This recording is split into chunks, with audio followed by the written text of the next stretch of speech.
Salam, sahabat Delima yang dikasihi Tuhan Yesus. Firman Tuhan yang menyapa kita pada hari ini diambil dari kitab Efesus 2 ayat 22. Di dalam Dia kamu juga turut dibangunkan menjadi tempat kediaman Allah di dalam Roh. Demikian pembacaan firman Tuhan.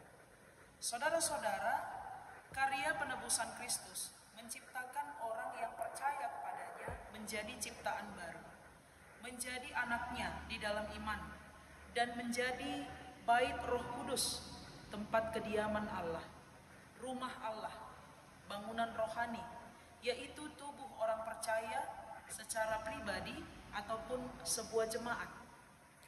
Saat kita menjadi tempat kediaman Allah, Allah ingin agar kita juga hidup kudus di hadapan-Nya, sehingga kehadiran Allah nyata di dalam hidup kita.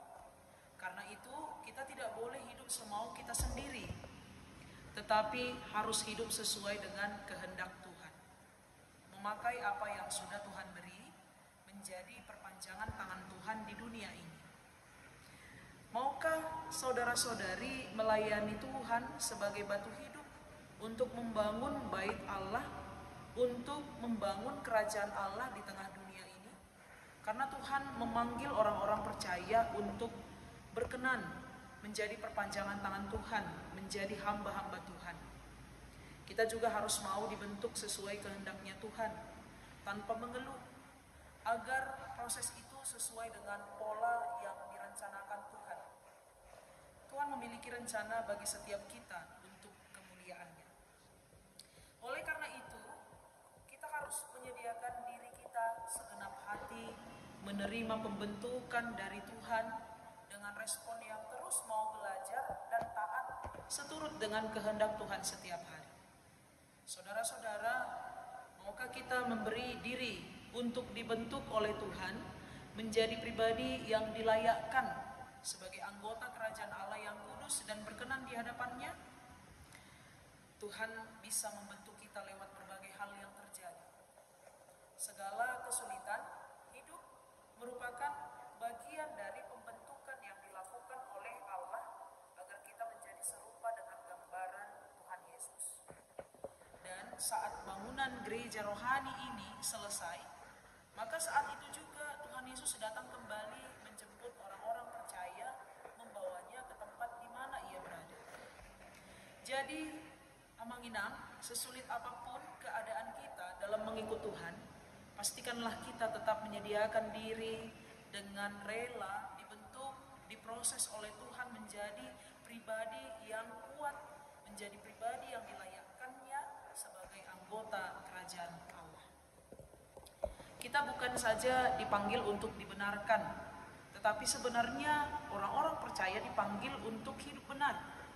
Marilah kita menjadi orang yang selalu menyenangkan hati Allah dalam segala hal, baik yang kita renungkan, yang kita pikirkan, yang kita ucapkan, ataupun yang kita lakukan setiap harinya.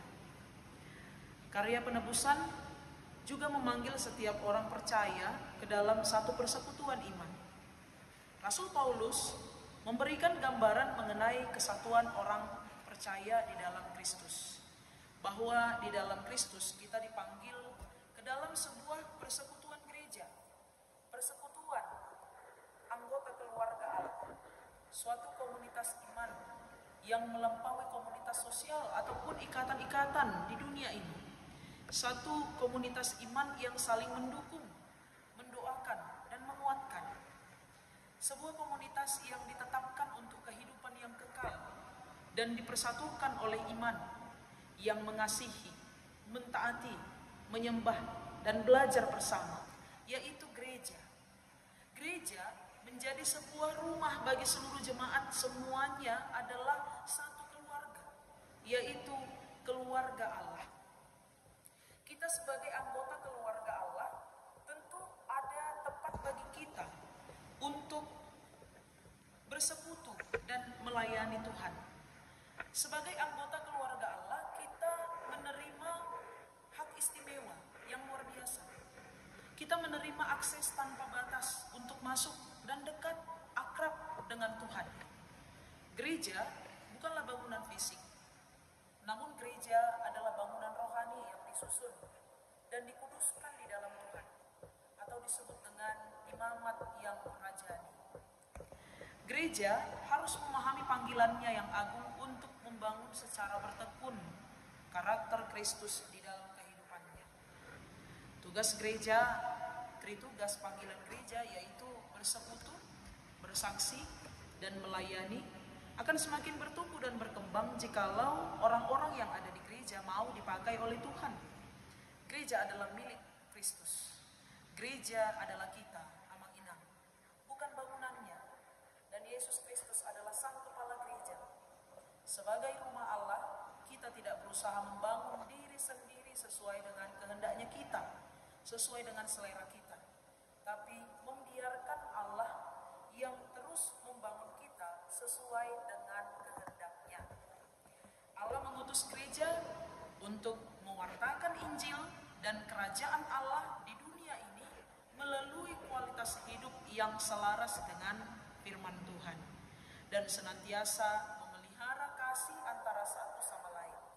Sebagai gereja yang hidup, haruslah memelihara kasih dan damai. Amin. Tuhan Yesus memberkati kita semua. Shalom.